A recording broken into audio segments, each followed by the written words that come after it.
여러분의 아침을 함께합니다. 94.5MHz YTN 뉴스 FM 신율의 출발 새아침.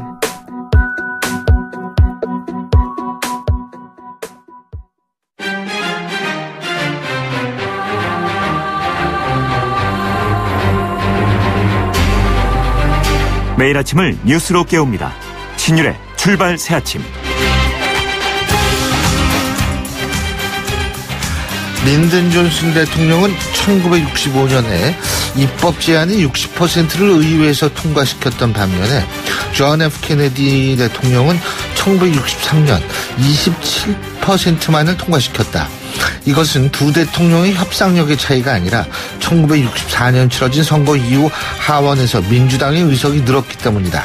이 분석은 미국의 행정학자 폴 나이트가 분석한 결과입니다. 한마디로 대통령이 일을 수월히 하기 위해서는 여당의 의석수가 중요하다는 것을 말하고 있는 건데요.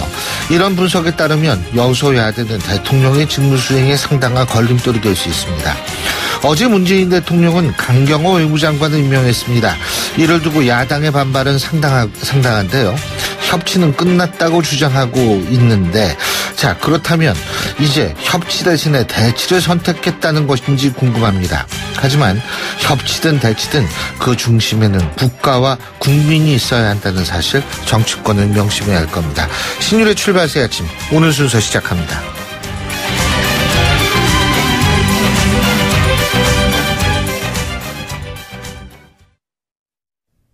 YTN 라디오 신율의 출발 새아침. 예, 지금까지 들어온 뉴스 분석해 보겠습니다. 백병규 시사평론가 스튜디오에 나와 계십니다. 어서 오십시오. 안녕하십니까. 예, 참 이번 주말, 지난 주말에 여러 가지 쟁점들이 많았는데 문재인 대통령이 어제 강경호 외교부 장관을 결국 임명했죠. 맞습니다. 예.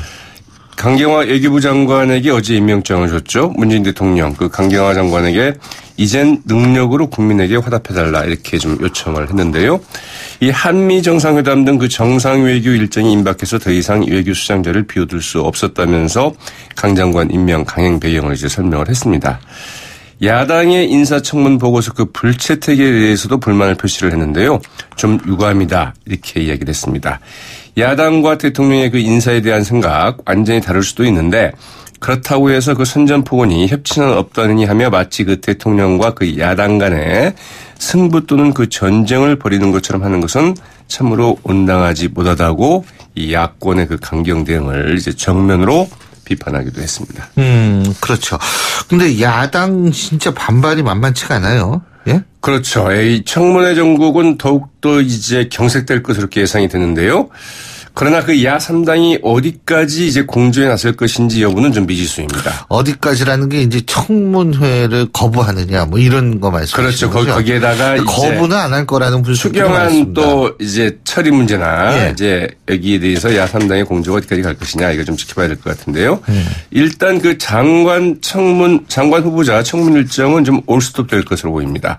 자유한국당과 바른정당 오늘 예정되어 있는 모든 그 상임위 개최에 좀 불응하기로 했고요. 자유한국당 그 내일 운영위원회를 그 개최하겠다고 밝혔습니다. 청와대 참모들을 불러서 네, 이번 그 인사 검증의 문제를 좀 따져보겠다 이런 입장인데 바른정당도 여기에 그 동조하고 있죠. 국민의당도 그 국회와 국민을 무시한 폭거라면서 그 즉각 대응에 나서겠다는 입장입니다.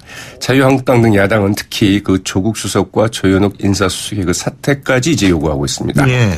가장 큰 유타는 김일수 헌법재판관과 인사청문회가 끝난 이 김현미 국토교통부 장관 후보자에게 이제 튀었는데요. 김일수 헌재성장 후보자의 그 국회 인준투표 당초 이제 그 22일 본회의가 예정돼 있습니다만 그거 쉽지 않을 것으로 예상이 되죠. 27일 본회의가 한 차례 더 예정돼 있습니다만 그때도 넘긴다고 한다면 상당히 미궁에 빠질 가능성이 커졌습니다. 그리고 김현미 이 국토부 장관 후보자의 경우에도 이 다른 의원 출신 장관 후보자들의 그 청문 보고서 채택이 이제 순조로웠던 거와는 달리 상당히 좀 일단 미뤄지게 됐는데요. 이 앞으로도 그 논문 표절 논란이 제기되고 있는 그 김성건 부총리 겸 그 교육부 장관 후보자, 음주운전 거짓 해명이 드러난 이 조대엽 노동부 장관 후보자의 그 인사청문도 그 험로가 예상되고 있습니다. 재밌는 게요. 김병준 그 교수가 김상곤 이 교육부 장관 후보자 청문회 증인으로 나서느냐. 이거 뭐 어제 단독으로 하나 실렸던데요. 그렇죠. 사실인지 아니 여부는 이제 우리가 처확인을 해봐야 되지만 맞습니다. 어쨌든 제가 그거 보면서 야 세상은 돌고 도는구나 이런 생각을 쉽지 않죠. 했었어요. 네. 네. 인연의 선순환인지 악순환인지 알 수가 없습니다. 그런 가운데 그 추경 예산안과 그 정부 조직 개편안에 대한 그 야권의 대응이 이제 어떻게 나올지도 주목이 되고 있죠. 예. 자유한국당은 어떻게든 이를 그 청문회 정국과 좀 연계시켰으면 하는 이런 입장이지만 이 국민의당이나 바른정당 일단 뭐 자유한국당과의 그 보조를 맞추는데 그 정치적인 부담을 느끼고 있고요. 바른정당 같은 경우에는 또 이제 국민의당과 보조를 맞추는데도 정치적인 부담을 느끼고 있기 때문에 야 3당의 그 공동 보조 어떻게 갈지는 좀 지켜봐야 될 것 같습니다. 예. 야당 중에서는 정의당이 유일하게 강경화 그 예교부 장관 임명에 대해서 그 환영 논평을 발표한 바 있죠. 그리고 또 한 가지는 지금 이 뉴스에 가장 그 스포트라이트를 받고 있는 사람 중에 한 사람이 바로 그 문정인 이 연대 교수죠. 명예교수 정년퇴직 하셨어요. 교수라고 명예교수도 될 거예요. 네. 명예교수도 이 명예교수라는 게 뭐 딴 게 아니고 학교마다 조금씩 규정은 다른데 20년, 25년 이상, 뭐 30년 이상 특정 학교에 재직을 했으면 정년퇴직한 다음에 이제 주는 타이틀이 명예교수거든요. 근데 어쨌든 문정인 교수의 발언이 지금 쟁점이 되고 있는데 이 청와대는 문정인 교수의 발언이 정부의 공식 의견이 아니다. 더군다나 이분이 외교안보 특보죠. 청와대. 그렇죠. 네. 네. 그 뭐 정부의 공식 의견이 아닌 것은 뭐 당연하고요. 그러나 그렇죠. 그 대통령 외교특보의 발언이라는 것도 또 분명하죠. 네. 그래서 사실 이제 문정인 특임 교수가 이 발언을 작심하고 한 것 아니냐. 오히려 이제 이런 풀도 나오고 있습니다. 그것은 하나는 트럼프 행정부와 그다음에 미국 그 정계를 향한 발언일 수도 있고요. 또 하나는 바로 그 청와대 그 외교 안보 라인을 통해서 정면으로 대응을 해야 된다. 이런 주문으로 이제 풀이되고 있기도 한데요. 이 방미 중이라는 그 문정인 특임 교수, 그 지난 16일 워싱턴에서 그 특파원들과 이제 간담회를 가졌는데 먼저 사드 배치와 관련해서 그 사드가 해결되지 않으면 동맹이 깨진다는 인식이 있는데 그렇다면 그게 무슨 동맹이냐 이런 발언을 했고요. 이 방어용 무기체계인 그 사드 때문에 그 동맹이 깨진다고 한다면 유사시 미군이 온다는 것에 대한 그 회의감이 든다고 이제 말하기도 했습니다. 문정인 특임 교수는 이 북한이 이 핵과 미사일 도발을 중단한다면 이 전진 배치된 미국의 그 전략 자산을 그 하향 조정할 필요가 있다면서 이 키 리졸브 연습과 독수리 훈련 때 항공모함이나 핵잠수함 등 그 전략 자산을 그 전개할 필요는 없다 이렇게 얘기했는데 이게 이제 특히 그 국내에서 그 좀 쟁점이 되고 있죠. 네, 그 남북 관계와 관련해서도 미국의 대북 정책은 이 최대 그 압박과 관여이고 우리 정부는 그 국제사회 그 제재에 그 동참하지만 니치 즉 그 틈을 찾아서 이 대화하고 그 관여한다는 입장인 만큼 다소한 차이가 있을 수 있다 이렇게 말하기도 했습니다. 이 같은 발언에 대해서 그 야3당 한미 동맹의 그 악화를 부추기는 발언이다. 아마추어 외교안보 전략을 고스란히 그 드러낸 것이다. 이렇게 좀 일제히 비난하고 났었고요.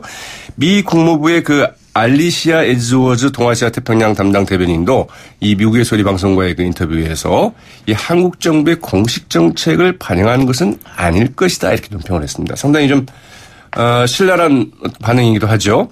청와대 관계자는 여기에 대해서 이제 그 긴급 진화에 나섰는데요. 이번 방문은 순전히 문정인 교수의 그 개인적인 방문이고 또 그 발언 내용 역시 청와대의 공식 입장은 아니라고 이제 그 수습에 나섰습니다. 그러나 문정인 특임 교수가 문재인 대통령의 그 외교 안보 정책의 그 밑그림을 그린 인물이고 문재인 대통령 또한 후보 시절에 뭐 거의 같은 발언을 한 바 있기 때문에 문재인 특보의 발언을 개인적인 발언이다. 이렇게 좀 선을 긋기만도 어렵게 돼 있죠. 본인은 학자로서 한 발언이다 이런 얘기를 하고 있죠. 했습니다. 네. 문정인 교수가.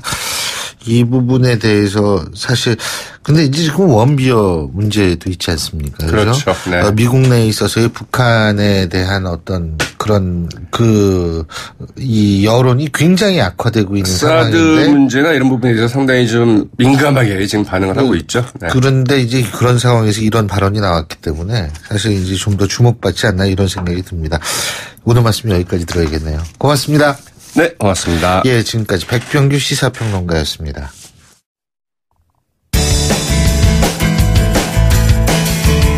여러분은 지금 FM 94.5MHz로 방송되고 있는 신율의 출발 새 아침을 듣고 계십니다.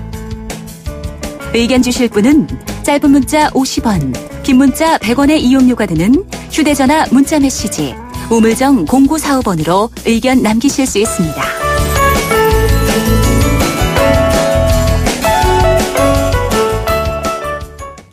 야당의 반발이 있었습니다만 문재인 대통령이 강경화 외교부 장관을 임명을 했습니다. 한미 정상회담이 코앞에 닥쳐와서 이 외교 현안이 급박하기 때문에 임명이 불가피하다 이건데요. 자, 오늘 여야의 입장 차례로 들어보겠습니다. 먼저 일부에서는 여당의 입장 들어보죠. 더불어민주당 우원식 원내대표 전화 연결돼 있습니다. 우 대표님 안녕하십니까? 네, 안녕하세요. 우원식입니다. 결국 이제 강경화 외교부 장관의 임명으로 야당들은 문재인 대통령이 협치를 깼다. 이런 주장하고 있습니다. 어떻게 보십니까? 그 협치는 민주당이나 뭐 여당 그리고 정부만 하는 것이 아니고요. 국민들과 함께 야당이 함께 하는 건데요. 중요한 건 국민들 여론 아니겠습니까? 국민을 대신해서 청문회를 통해서 후보자의 자질과 능력을 검증했고 이를 지켜본 국민들의 여론을 반영하는 게 정치의 기본인데 국민의 민심에 반하는 후보가 있다면 여당도 단호히 그 부적합함을 분명히 지적합니다. 이 법무장관 후보의 경우 저희가 그렇게 부적합함을 이렇게 지적을 하고 그것을 청와대에다 전달을 하고 그렇게 했는데요. 이 강경화 후보의 경우는 완전히 다르거든요.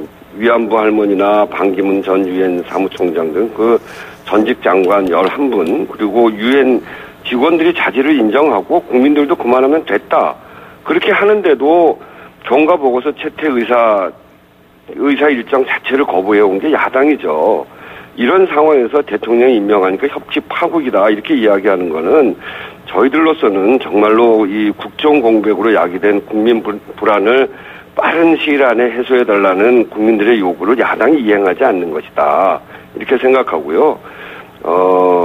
정말 야당이 이런 문제들에 대해서 이렇게 협치 파국 선언하고 이럴 것이 아니라 대승적 결단을 통해서 국민들의 불안을 최소화시키고 국정 공백을 최소화시키기 위해서 노력하는 것이 지금 협치의 자세다 이렇게 저는 생각합니다. 근데 이 강경화 장관 얘기 전에요. 이 안경환 그 전 후보자죠, 법무부 장관. 네네. 여기에 대해서 부적합하다는 사실을 청와대에서 민주당이 얘기를 했다라는 말씀이십니까? 민주당이 그 지난 안경환 후보자가 기자회견을 통해서 해명하고 난 이후에 그런 정도의 해명으로는 국민 민심을 돌릴 수 없겠다 이렇게 판단을 해서 기자회견 끝난 다음에요? 네네 저희 민주당에서 의원들의 의견을 모아서 청와대에 국민 민심을 돌이킬 수 없겠다고 그렇게 부적합한 의견을 저희들이 전달을 했죠. 그 청와대가 그걸 받아들인 것이다 이렇게 보시는 거군요. 네네. 이게 저희는 그렇게 봅니다. 경제성 사퇴다 이 말씀이신 거군요. 뭐 저희도 전달을 했고 네. 그리고 후보자 본인이 그런 이야기들을 종합해서 국민 민심과 그리고 여당의 판단 이런 것들을 종합해서 듣고 후보자 본인이 자진해서 사퇴하신 것이죠. 그러면은 지금 민주당이 볼 때에 지금 후보자들이 많지 않습니까? 장관 후보자들이 네네. 전부 다 적합하다고 보세요? 민심이 전부 그 후보자들을 지지하는 것이다 이렇게 보십니까? 지금까지 한 부분에 있어서는 청문회 끝나고 국민들 청문회를 기다리고 있는 후보자들. 네, 기다리고 있는 후보들에 대해서는 여러 가지 의혹이 제기되고 있는데요. 네.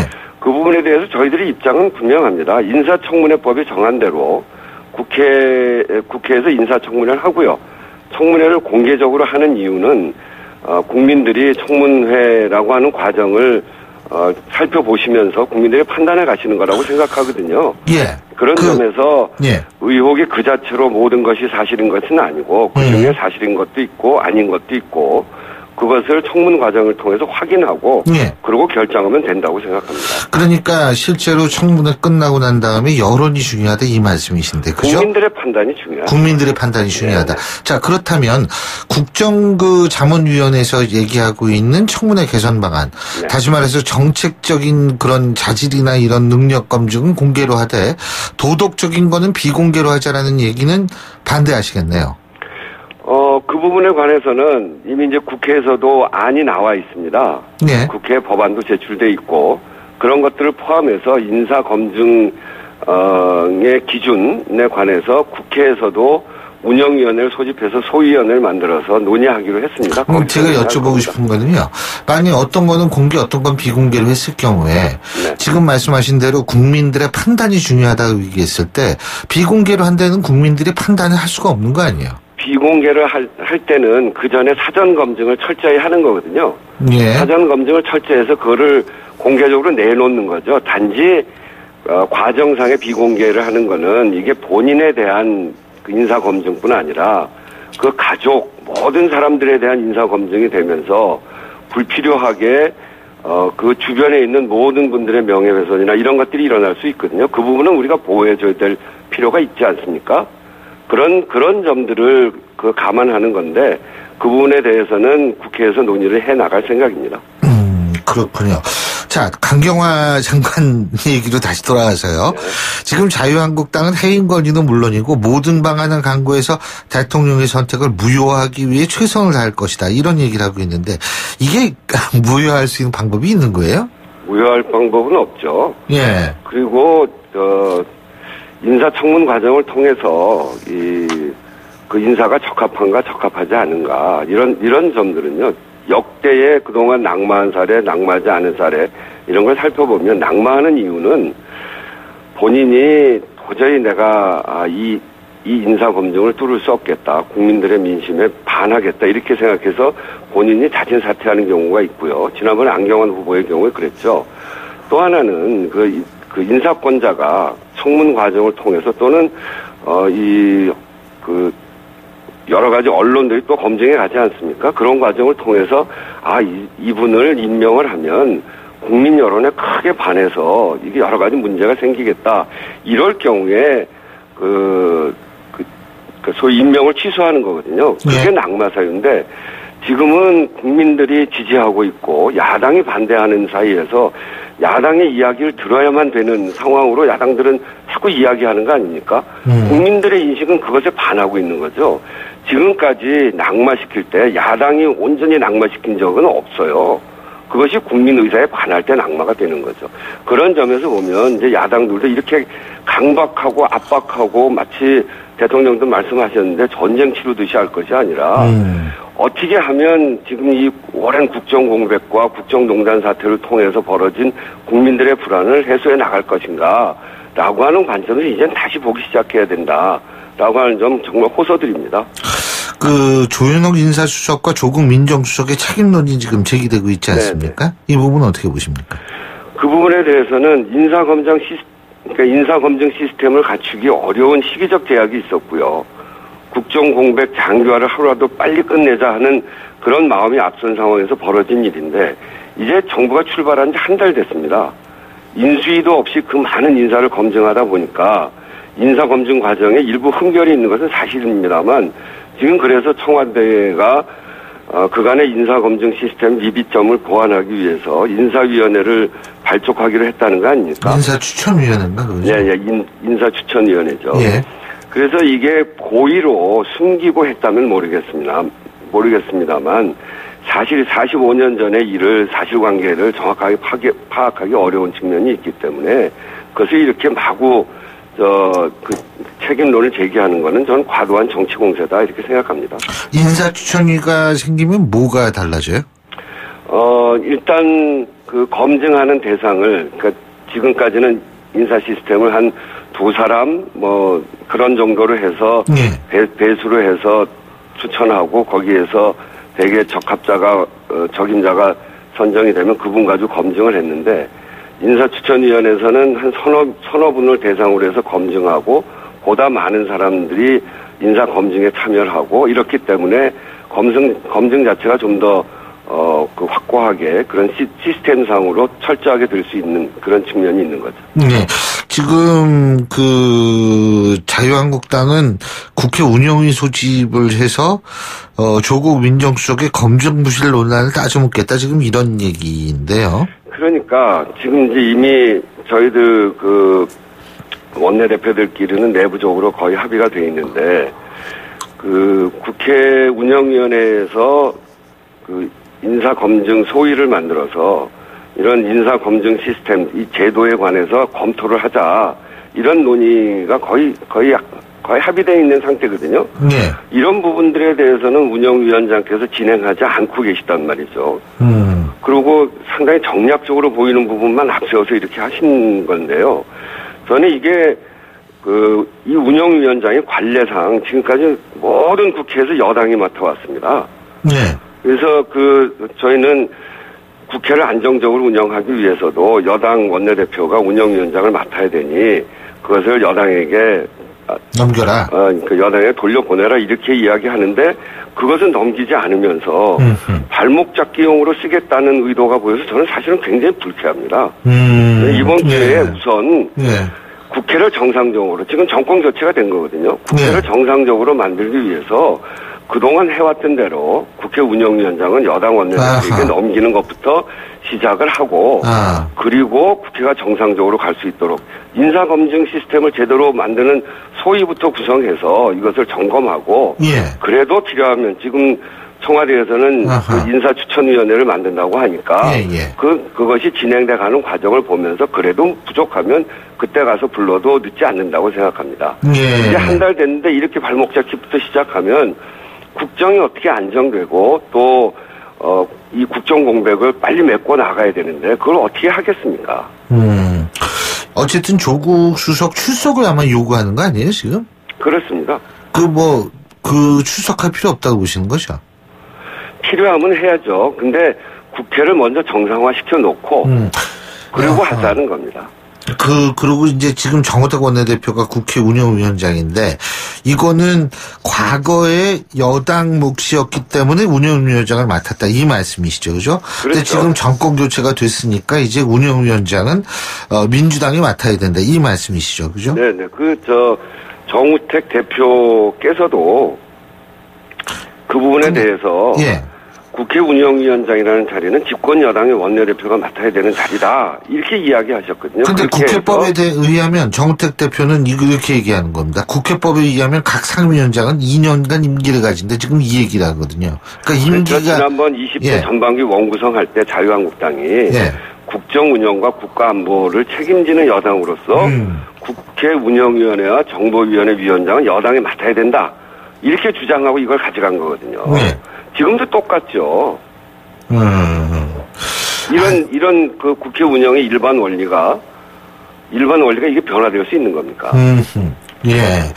그리고요. 어쨌든 지금 야당이 이렇게 나오고 있으니까 이 야당의 입장에서 볼 때에는 그 존재감을 인정해주는 정도의 어떤 그런 게 필요하다 이런 얘기도 있거든요. 어떻게 보세요? 존재감 저희도 협치하는 입장에서 당연히 그렇게 하고 싶죠.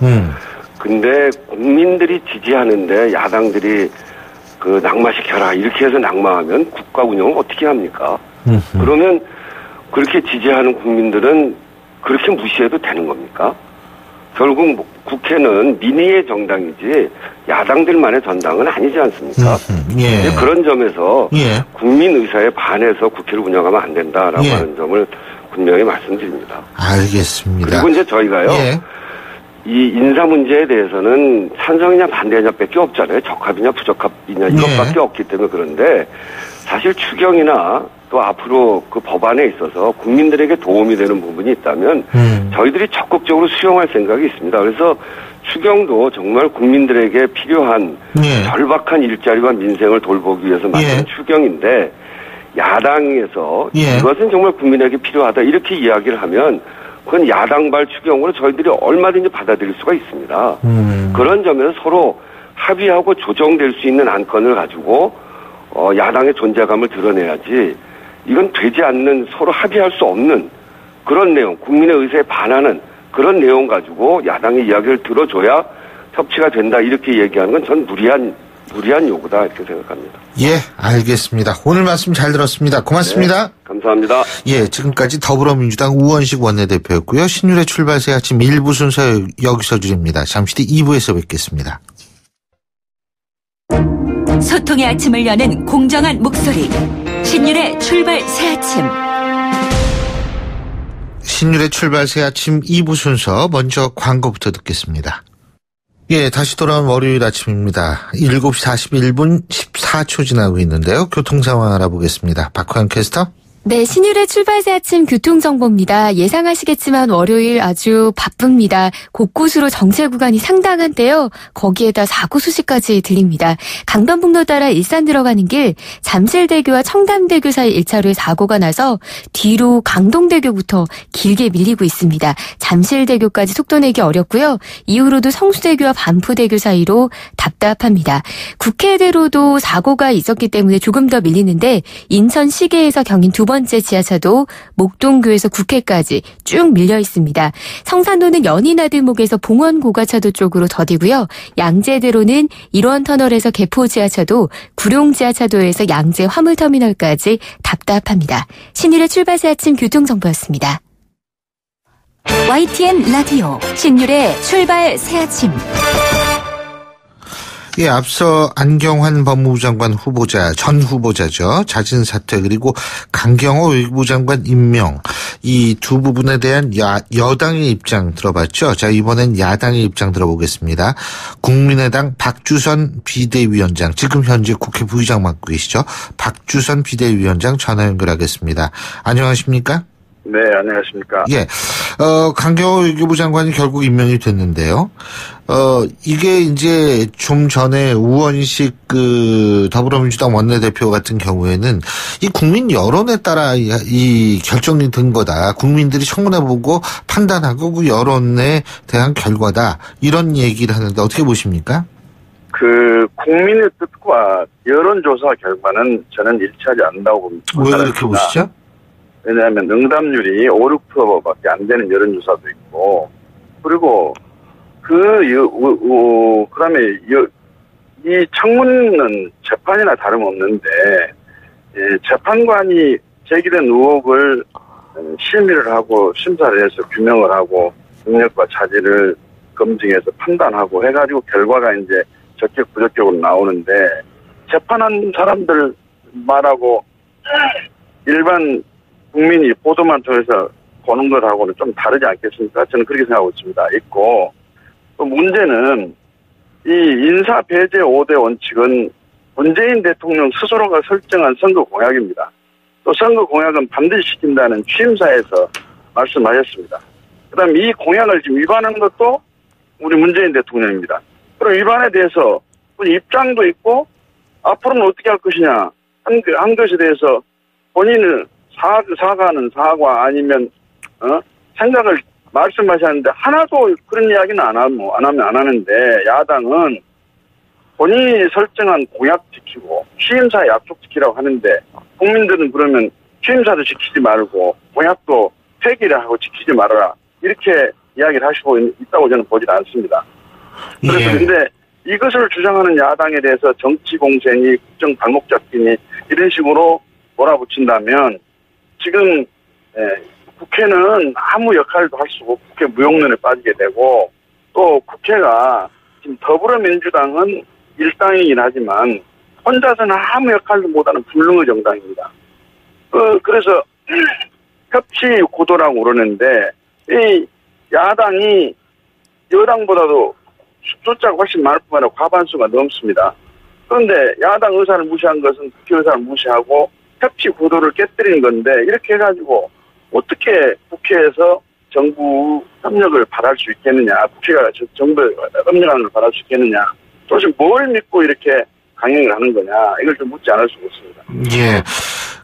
근데 어쨌든 지금 이제 강경화 외교부 장관은 임명이 됐고요. 자, 그렇다면은 지금 그 이후의 대응책이 뭐냐라고 했을 때 또 마땅한 대응책이 없는 거 아니냐 이런 얘기도 나오거든요. 아니, 그런데 지금 현재 국회 선진화법은 예. 지금 교섭단체 간에 합의가 이루어지지 않으면 어떤 일도 할 수가 없도록 되어 있습니다. 예. 소위 말하는 안건 신속 조정위원회에 가서 그 의결을 받아야 되는데 그러려면 상임위원회에서도 5분의 3 이상의 표결로서 의결을 받아야 되고 예. 본회의도 마찬가지고. 그런데 야당이 참여를 안 해버리면 5분의 3이 될 수가 없죠. 지금 김희수 헌법재판소장 후보자 인준 이 부분은 어떻게 될 거라고 보십니까? 국민의당 아니 입장에서. 그 부분도 인사 문제이기 때문에 예. 국회의장이 직권상정을 하면 예. 처리는 할 수 있습니다만 이 협치 구도로 국회의장이 나서서 깨뜨린 것이 되는데 국회의장이 그렇게 나서기는 어려울 겁니다. 예. 그렇지 않으면은 이게 김인수 헌법재판소장 임명 동의 절차도 진행이 될 수가 없어요. 그리고 요번에 문재인 대통령이 이제 방문하지 않습니까? 그리고 네. 여야 의원단 동행 요청을 했는데 국민의당도 그럼 여기에 참석을 하나요? 저희들한테는 그 공식적인 제안을 받아본 바도 없고요. 아하. 여당 의원과 만찬하시면서 그런 말씀하셨다는 보도를 했습니다만 공식 저희들이 제안을 받은 바가 없고 예. 또 그런 전례도 없고 또 이런 상황에서 국회의원들이 야당 국회의원들이 정상회담에 수행을 하거나 동행을 한다는 것이 무슨 의미가 있겠습니까? 또 가서 할 일도 없고. 예. 근데 이게 이제 제가 우리 박주선 위원장님께 제가 솔직히 좀 여쭤볼 게 있는 게, 이 국민의당 같은 경우에는 호남 지역구 의원들이 많잖아요. 그죠? 근데 그렇습니다. 호남에서는 지금 정부에 좀 협조를 많이 해주라 이런 얘기가 높다라는 얘기가 있어가지고 국민의당이 좀 고민이 많다 이런 얘기도 있더라고요. 진짜입니까? 아니, 저희들이 호남에서 여론이라는 게 호남 출신 후보자들은 잘못이 있더라도 감싸고 눈 감고 무조건 통과시켜주라 그런 여론은 아닙니다. 야당이 적정한 선에서 정부에 협조할 것은 협조해주라 하는 그런 분위기고 그것이 여론이고 국민의 뜻이라고 저는 봅니다. 예. 그런데 아까 말씀하신 대로 그러면 이 지금 인사 난국과 관련해서 대통령이 책임질 부분이 너무너무 많지 않습니까? 그럼 그 부분에 대해서는 그러면 대통령은 아무 책임이 없다. 공약도 지키지 말아라. 심사 안 지켜도 좋다. 부적격자 임명해도 좋다. 그렇게 하고 야당은 아무 말도 안 하고 있어야 되는 건지 저는 여당 분들하고 대통령께 여쭈고 있습니다. 대통령 인식이 참 큰 문제예요. 이런 정당한 주장을 해도 국정 발목 잡기니 정치화니 이런 식으로 이야기하는데 그러면 앞으로 야당은 입을 재갈을 물리겠다는 건지 알 수가 없습니다. 그러면 야당이 존재하는 이유는 여당의 독주, 그다음에 대통령의 권력 난 오용을 막기 위해서 야당이 필요한 거고 그래야 국회가 필요한 거거든요. 예. 그런데 야당이 하는 것은 모든 것을 국정 발목 잡기로 몰아붙인다면은 또 그래서 여론조사 결과를 동의한다고 그래가지고 국민의 뜻으로 이렇게 오용을 한다면 국회가 무슨 의미가 무슨 필요가 있겠습니까? 근데 지금 위원장님께서 이제 그 말씀하시니까 제가 생각이 나는 게 사실 이제 지금 좀 여론조사상 지지율 차이가 많이 나잖아요. 예? 네. 대통령은 좀 높고 굉장히 높고 더불어민주당도 상당히 높고 다른 야당들은 사실 고만고만하고 이러니까 이제 더군다나 그런 얘기가 나오는 거 아니겠어요? 그래서 이제 아까 말씀드린 대로 여론조사 응답률이 너무 낮아버려요. 그리고 여론조사에 적극적으로 임하는 분들은 대부분은 더불어민주당을 지지하는 분들이 많다고 여론조사 기관에서도 이야기를 합니다. 그러니까 소스 자체가 기울어진 운동장이다 이 말씀이시죠? 예, 저는 그렇게 생각하고 있습니다. 그리고 저희 당에서도 지난번 김관영 의원이 강경화 후보자 임명과 관련된 어느 여론조사 기관의 여론을 문항이 아주 편향적으로 잘못됐다. 이래가지고 정확한 국민의 뜻을 측정할 수가 없다. 그런 주장도 했지 않았습니까? 자, 지금 자유한국당 정우택 원내대표는 국회 운영위를 소집해서 조현옥 조국 수석을 출석시키겠다. 지금 이런 얘기를 하고 있고, 더불어민주당 우원식 원내대표는 조금 전에 저희랑 인터뷰할 때도 여기에 대한 문제가 있으면 출석을 시키겠지만 지금 상태에서는 출석이 필요가 없다라는 입장인데, 국민의당 입장은 어떻습니까? 아니, 대통령 인사원칙을 직접 위배하면서 천거를 했고, 법무장관 후보자가 스스로 자진사퇴까지 하는 큰 의혹이 있었는데 이런 사람을 추천한 인사수석 이런 사람을 검증도 못하고 내세웠던 민정수석 책임이 없다? 그러면 책임이 없으면 대통령이 이런 문제가 있지만 내 사람이고 나하고 가까우니까 선거 때 도움 줬으니까 임명 강행해라 이렇게 지시를 했다는 이야기입니까 그러면? 당연히 왜 이런 상황이 벌어졌는지 앞으로는 이런 상황이 벌어지지 않도록 어떻게 대책을 세우고 있는 건지 또 어떤 제도 보완이 필요한 건지 이런 국회에 와서 보고도 하고 상의도 하고 해야 되는 거 아닌가요? 예. 근데 이제 조국 수석 같은 경우에는 사실 전에는 알지 못했다는 입장 아닙니까? 글쎄, 본인이 알지 못했다고, 본인이 직무를 다 했다고, 수행을 잘했다고 할 수 없는 거 아닙니까? 이런 거 밝혀내라고. 판결문 공개 전까지는 몰랐다. 안경환 혼인무효소송 같은 경우에는 이것이. 아이고, 호적이나 이런 거 다 뒤져보면 이혼했던 사유가 나오고 이혼이 왜 이혼을 했을까 하는 의문이 제기되면 다 확인할 수가 있습니다.